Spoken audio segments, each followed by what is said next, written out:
ఇట్లా చిన్న చిన్న ముక్కలు కట్ చేసుకోవాలి ఈ సైజులో.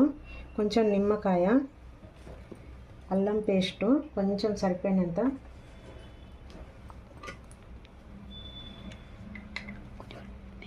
ఉప్పు ఇట్లా కలుపుకొని పక్కన పెట్టుకోవాలి ఒక 10 నిమిషాలు. కారం, జీలకర్ర పౌడర్, 1 స్పూన్ పెరుగు, కొంచెం ఆయిల్, కొంచెం చికెన్ మసాలా సరిపోయినంత వేసుకోవాలి. మసాలా కలిపి పెట్టుకున్నాం కదా, దాంట్లోకి ఇది టమాటాలు, 5 టమాటాలు, 2 ఉల్లిగడ్డలు, పచ్చిమిర్చి, కాడలు, అది జీడిపప్పు, ఎల్లుల్లిపాయలు,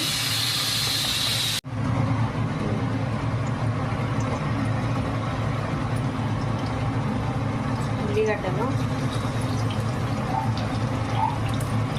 టమాటాలు,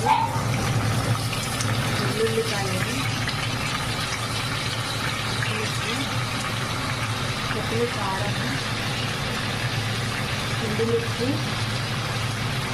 జీడిపప్పు, కారం, బటర్,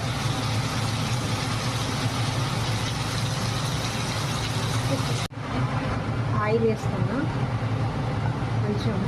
ఇది ఆలు డీప్ ఫ్రై చేద్దాం. కొంచెం సపరేట్గా ఫ్రై చేసుకోవాలి.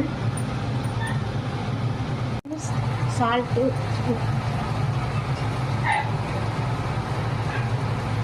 చక్కెర, 1 గ్లాస్ వాటరు,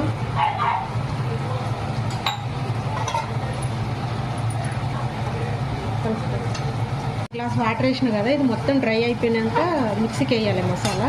మిక్సీ కొట్టినాక పేస్ట్ ఇట్లా వడగట్టుకోవాలి, మంచిగా మెత్తగా చేయాలి.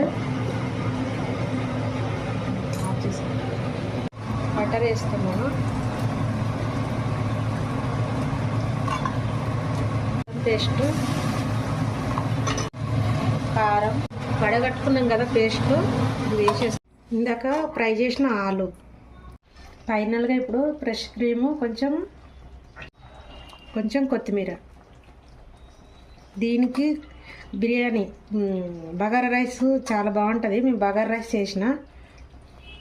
ఇప్పుడు కార్తీక మాసం కదా, ఈ కర్రీ తింటే బాగుంటుంది చికెన్ తినని వాళ్ళకు.